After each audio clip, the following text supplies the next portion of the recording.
Hi అండి, నా పేరు గౌతమ్. నేను ఇంజనీరింగ్ థర్డ్ ఇయర్ కంప్లీట్ చేశాను. నా ఫైనల్ ఇయర్లోకి ఎంటర్ అయ్యాను. ఫైనల్ ఇయర్ అనగానే ఎంత 3 years ఎంజాయ్ చేసినా కానీ ఒక భయం వస్తుంది, కెరియర్ అని. నాకు అలానే భయం వేసింది. నాకు ఎప్పటి నుంచో యూపీఎస్సీకి ప్రిపేర్ అవ్వాలి, పబ్లిక్ సర్వీస్ చేయాలి అని ఉండేది. నేను సరే ఈ టైం కరోనా వచ్చింది. కరోనా వల్ల నాకు కొంచెం అదే ఫీలింగ్ ఇప్పుడు కొంచెం స్ట్రాంగ్ అయింది. సరే ప్రిపరేషన్ ఫైనల్ ఇయర్ అయిపోయిన తర్వాత చేద్దాం అనుకున్నాను. కానీ ఎందుకు మనం ఇప్పటి నుంచే ప్రిపేర్ అవుదాము. కొన్ని ఇంటర్వ్యూస్ అవన్నీ చూసాను వాళ్ళవి, ఐఏఎస్ అయిన వాళ్ళవి. వాళ్ళు ఎప్పటి నుంచో ప్రిపేర్ అవుతున్నాము, ఒక 5 attempts 3 attempts ఉన్నాయి అని చెప్పారు. సరే నేను ఇప్పటి నుంచే ప్రిపేర్ అవుదాము, ఎందుకు ముందు నుంచి ప్రిపేర్ అయితే మంచిది కదా, కొంచెం బేసిక్ స్టాండర్డ్స్ తెలుసుకుందాము అని చెప్పి ప్రిపేర్ అవుదామని చూస్తున్నాను. అలా నేను ఫస్ట్ ఏం చదవాలి అది తెలియడం కోసం ఆన్లైన్లో సెర్చ్ చేశాను. అందరూ ఆన్లైన్లో కరెంట్ అఫైర్స్ స్ట్రాంగ్గా ఉండాలి అని చెప్తున్నారు. సరే నేను ఫస్ట్ కరెంట్ అఫైర్స్ నేర్చుకుందాము, ఫస్ట్ దానికోసం ఏం చేయాలి, హిందీ న్యూస్ పేపర్ చదవాలని అందరూ చెప్పారు.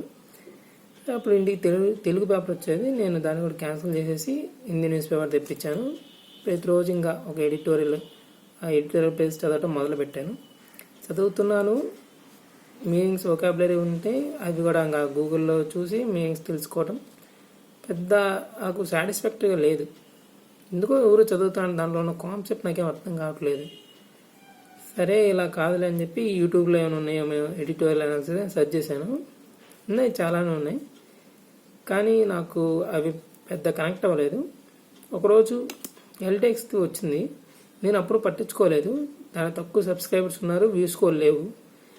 నేను అంతకుముందు యూట్యూబ్లో ఎలా ఉండేదంటే ఎక్కువ సబ్స్క్రైబర్స్ వ్యూస్ ఉంటే చూసామండి. కానీ నేను ఎల్టెక్స్ క్లాస్ ఒకసారి చూసిన తర్వాత ఆ వ్యూ తప్పు నాకు అర్థమైంది. నాకు ఎలా కావాలో ఎల్టెక్స్ క్లాస్లో అలా ఉంది.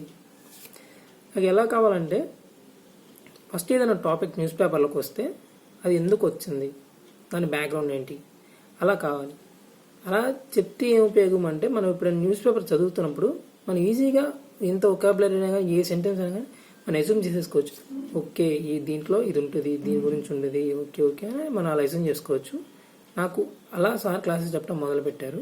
ఎడిటోరియల్ అనాలిసిస్ అలా ఉండిద్ది, అలా బాగుంది. నేను అలా ఒక 1 week దాకా చూస్తూ ఉన్నాను.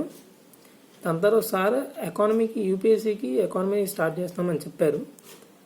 సరే నేను లైట్ తీసుకున్నాను, నాకెందుకులే ఒక సబ్జెక్టే కదా, నాకెందుకు, నేను ముందు మొత్తం కోచింగ్కి వెళ్ళాలి అది మొత్తం కావాలనుకున్నాను. నెక్స్ట్ ఆన్లైన్లో కొన్ని మీట్ అయ్యాను. ఆన్లైన్లో ఏదో సివిల్ డైలీ అని ఏదో మీట్ అయ్యాను. వాళ్ళతో కాంటాక్ట్ అయితే వాళ్ళు నాకు 95,000 చెప్పారు. అది 1 year అన్నారు. 95,000 సబ్జెక్ట్కి కావాలంటే 20,000 ఎంతో చెప్పారు, ఎక్స్క్లూడింగ్ జిఎస్టీ అన్నారు. సర్లే మంది ఇంకా బీటెక్ 3rd year ఎప్పుడే కదా అయిపోయింది, మనం ఇంకా 1 year ఉంది, తర్వాత జాయిన్ అవ్వచ్చులే అని చెప్పి లైట్ తీసుకున్నాను. నెక్స్ట్ ఇలా ఎడిటోరియల్ అనాలిసిస్ చూస్తున్నాను. సార్ ఒకరోజు ఫీజు చెప్పారు, 5,000 ఫీజు అన్నారు.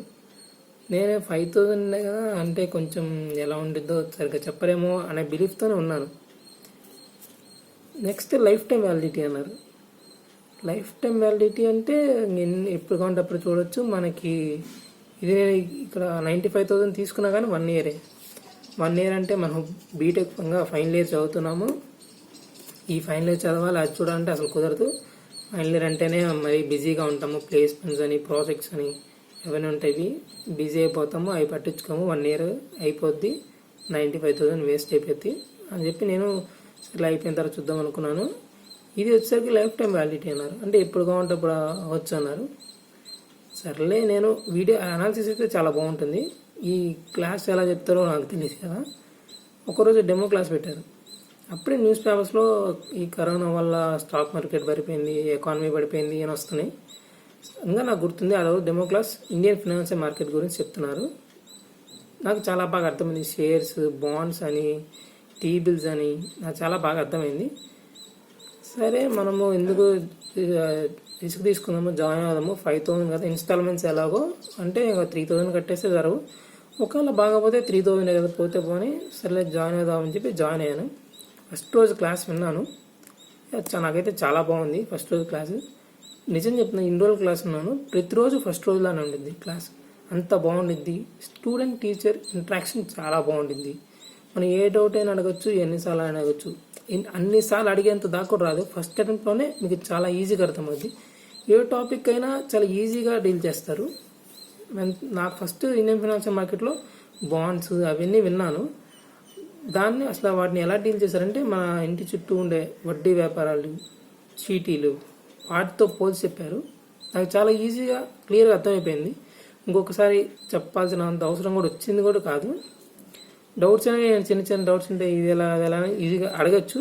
మరి ఎన్నిసార్లు అంటే ఎన్నిసార్లు చెప్తారు. కాన్సెప్ట్ అర్థమైపోయినా చెప్తారు. అలా నా క్లాసెస్ చాలా బాగున్నాయి. సార్ డీల్ చేసే పద్ధతి నాకు చాలా బాగుంది. చాలా క్లియర్గా చెప్తారు. అలా ఎకానమీ జరుగుతుంది. సర్లే, ఒక గిల్ట్ ఫీలింగ్ ఉండేది. అంటే ఒక సబ్జెక్ట్కే దొరికారే సార్, మంచి సార్, మళ్ళీ అన్ని సబ్జెక్టులకి ఎలాగా అని ఒక గిల్ట్ ఫీలింగ్ ఉండేది.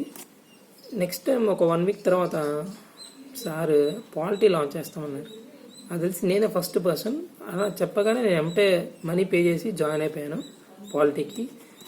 పాలిటీ కూడా అసలు చాలా బాగా ఎక్స్ప్లెయిన్ చేశారు సార్. ఫస్ట్ దాకా నాకు అసలు ముందు బేసిక్ నాలెడ్జ్ కూడా లేదు. అసలు కాన్స్టిట్యూషన్ అంటే ఏంటి, అసలు అది ఎలా వర్క్ అవుతుంది, అందరు దాని కింద ఎందుకు ఉండాలి, అసలు అది నాకేం తెలీదు. నెక్స్ట్ ఇప్పుడు నాకు చాలా బాగా అర్థమైంది కాన్స్టిట్యూషన్ అంటే ఏంటి, ఎందుకు మనం అందరం కాన్స్టిట్యూషన్ కింద ఉండాలి అని. Next current affairs classes start చేశారు. వీటికి జాయిన్ అయిపోయాను. Next sir UPSC infinity course నేను లాంచ్ చేస్తున్నాను, మీకు సార్స్ ఒక డెమో క్లాస్ ఇప్పిస్తానమ్మా, మీరు నచ్చితేనే చెప్పండి అని మాకు చెప్పారు. అంటే మీరు అర్థం చేసుకోవచ్చు ఎంత స్టూడెంట్ ఫేవర్గా ఉంటుందో క్లాసెస్ అన్నీ. సార్ మా చేతే డెమో క్లాసులు ఇప్పించారు. మాకు డెమో క్లాసులు ఇప్పించారు. చాలా బాగున్నాయి sirs. Mainly international relations sir Shyam sir అని ఉంటారు. ఆ సార్ క్లాస్ అయితే చాలా బాగున్నాయి. నెక్స్ట్ జాగ్రఫీ కానీ నేనైతే అసలు ఎన్సీఆర్టీస్కి ఇంకా కూడా చదవలేదు, మొదలు పెట్టలేదు. కానీ నాకు జాగ్రఫీ క్లాసులు కూడా చాలా బాగా అర్థమవుతుంది. అది మనకి ఏ చిన్న టర్మ్, టెక్నికల్ టర్మ్స్ ఉంటాయి జాగ్రఫీలో, ఏ చిన్న టర్మ్ తెలియపోయినా కానీ ఎప్పుడు అడిగినా కానీ క్లాస్లో మధ్యలో అడిగినా కానీ సార్ ఎక్స్ప్లెయిన్ చేస్తారు. అంత నీట్గా ఉంటుంది క్లాస్ కూడా. నెక్స్ట్ యూపీఎస్సీ ఇన్ఫినిటీకి క్లాస్ స్టాఫ్ బాగుంది. నేను జాయిన్ అవ్వాలని అనుకున్నాను, వెంబటే జాయిన్ అయిపోయాను. ఇప్పుడు దాకా వచ్చిన ఒక స్టేజెస్ వేరు, యూపీఎస్సీ ఇన్ఫినిటీలో జాయిన్ అయిన తర్వాత స్టేజ్ వేరు. ఇప్పుడు దాకా నాలెడ్జ్ షేరింగ్ చాలా బాగుంది, క్లియర్ కట్గా ఉంది అనుకున్నాను. Next answer writing. ఫస్ట్లో స్టార్టింగ్లో ఒక క్వశ్చన్ ఇచ్చినప్పుడు నాకు ఇప్పటికీ గుర్తుంది.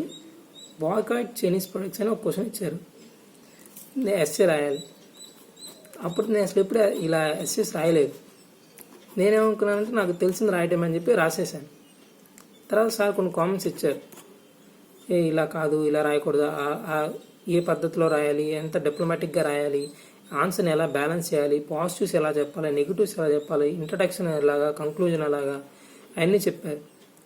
నాకు అప్పుడు అర్థమైంది, ఓకే మనం ఎలా పడితే అలా రాయకూడదు, ఆన్సర్ అనేది చాలా డిప్లొమాటిక్గా రాయాలి. మన ఆన్సర్ రైటింగ్ అనేది ఎంత ఇంపార్టెంటో నాకు అప్పుడు అర్థమైంది. మన ఎంత నాలెడ్జ్ ఉన్నా కానీ ఆన్సర్ మనం ప్రెజెంట్ చేయకపోతే అంతా ఫ్లాప్ అయిపోద్ది. ఇప్పుడు నేర్చుకున్నదంతా ఫ్లాప్ అయిపోద్ది. ఎంత నాలెడ్జ్ ఉన్నా కానీ వేస్ట్ అయిపోద్ది. అలా ప్రతిరోజు నేను ఆన్సర్ రైటింగ్ రాయటం మొదలుపెట్టాను. నాకే తెలియకుండానే ఒక వే ఆఫ్ థింకింగ్ మారిపోతుంది.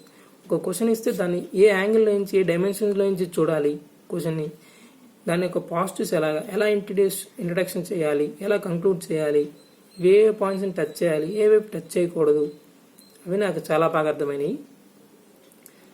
ఫీజు స్ట్రక్చర్ వచ్చేసి 40,000 ఉండేది ఫీజు. అది కూడా నాకు తెలిసి చాలా తక్కువ. నేను ఇక్కడ కనుక్కుంది అయితే 95,000 ఎక్స్క్లూడింగ్ జిఎస్టీ. అది కూడా నీకు అసలు మొత్తం నేర్పిరు. జస్ట్ ఏమన్నా డౌట్స్ ఉంటే అడగచ్చు. అంటే ఇంకా ఇంట్లో కూర్చొని మనం సెల్ఫ్గా నేర్చుకోవడమే. ఏమైనా డౌట్స్ ఉంటే వాళ్ళని అడగచ్చు అంట. అది నాకు అసలు నచ్చలేదు. ఇక్కడికి వచ్చిన తర్వాత 40,000 అన్నారు. అది చాలా బాగా నచ్చింది. లైఫ్ టైం వ్యాలిడిటీ అన్నారు ముందు. నాకు అది చాలా బాగా నచ్చింది. అంటే నాకు ఫస్ట్ ఒక గ్రాడ్యుయేషన్ ఉంది, అది అయిపోవాలి, అది అయిపోయిన తర్వాత జాయిన్ అవ్వాలి. అంటే ఇప్పుడు ఇక్కడ 90,000 కట్టినా కానీ నాకు 1 year కాబట్టి అయిపోద్ది. అప్పుడు నేను నేర్చుకునేది ఏముండదు. ఫైనల్ ఇయర్లో మొత్తం ఫోకస్ చేయాలి.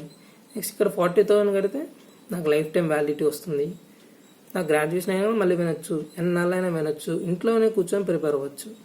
అదొకటి. ఇన్స్టిట్యూట్కి వెళ్లకుండా అటు ఇటు హైదరాబాద్, ఢిల్లీ అవన్నీ వెళ్ళకుండా ఆ ఇంట్లోనే కూర్చొని ప్రశాంతంగా ప్రిపేర్ అవ్వచ్చు. అది నేను మంచిగా అయింది. నేను ఇంకా వెంబటే జాయిన్ అయిపోయాను. అలా నాకు క్లాసెస్ జరుగుతున్నాయి, ప్రతిరోజు ఎస్ఏ రైటింగ్ జరుగుతుంది, కరెంట్ అఫైర్స్ జరుగుతున్నాయి. సార్స్ అయితే చాలా ఫ్రెండ్లీగా ఉంటారు సార్లు. నేనైతే కొంతమంది సార్కి కాల్ చేస్తాను, సార్ ఇది సార్ కొంచెం ఇలా చెప్పండి సార్ అని. మీన్స్ మనము ఎలా కావాలనుకుంటామో అలా మనకి ఎలా చెప్తే కొంచెం అర్థమవుతుంది. ఎందుకంటే టీచర్కి ఒక వే ఆఫ్ టీచింగ్ ఉండేది, స్టూడెంట్కి ఒక వే ఆఫ్ అండర్స్టాండింగ్ ఉంటుంది. కొన్ని చోట్ల మిస్ మ్యాచ్ అవుతాయి. ఇక్కడ అలా ఉండదు, దాన్ని బ్యాలెన్స్ చేస్తారు. మన దగ్గరనే ఫీడ్బ్యాక్ తీసుకుంటారు. అన్నీ మనం ఎలా చెప్తే అలా మన ఫేవర్తోనే వెళ్తుంది క్లాస్ అంతా. ప్రతి కాన్సెప్ట్ చాలా అందరికీ అర్థమైంది. దాదాపు యూట్యూబ్లో నియర్లీ ఎల్టెక్స్ ఛానల్లో ఒక 10 to 15 దాకా టెస్టిమోనియల్స్ ఉన్నాయి. అందరూ ఒకటి కామన్గా చెప్తారు, మాకు చాలా బాగా అర్థమవుతుంది, ఎన్నిసార్లు అని చెప్తారని. దాన్ని బట్టి మీరు అర్థం చేసుకోవచ్చు ఫ్యాకల్టీ ఎలా డీల్ చేస్తారు అని టాపిక్స్ని. నేనైతే అందరికీ రికమెండ్ చేస్తాను, ఒకసారి జాయిన్ అవ్వండి. సార్ ఆల్రెడీ ట్రయల్ క్లాసెస్ కూడా ఇస్తున్నారు. అంటే 2 days మీరు ఎలాగైనా జాయిన్ అవ్వచ్చు. క్లాసెస్ ఏం జరుగుతాయి వినొచ్చు, మాతో పాటే వినొచ్చు. దాన్ని బట్టే మీకు అర్థమైపోద్ది.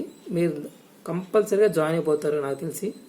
నేను ఫస్ట్ ఇలా అనుకున్నాను, సర్లే ఏం జాయిన్ అవుతాము ఇది అని, మాకు అసలుకి బీటెక్ ఉంది, ప్లేస్మెంట్స్ వస్తున్నాయి అని చెప్పి నేను అలా అనుకున్నాను. కానీ ఫస్ట్ ఎకానమీ విన్న తర్వాత నుంచి ఆటోమేటిక్గా ప్రతిదానికి నేను కట్టుకుంటూ వచ్చేసాను.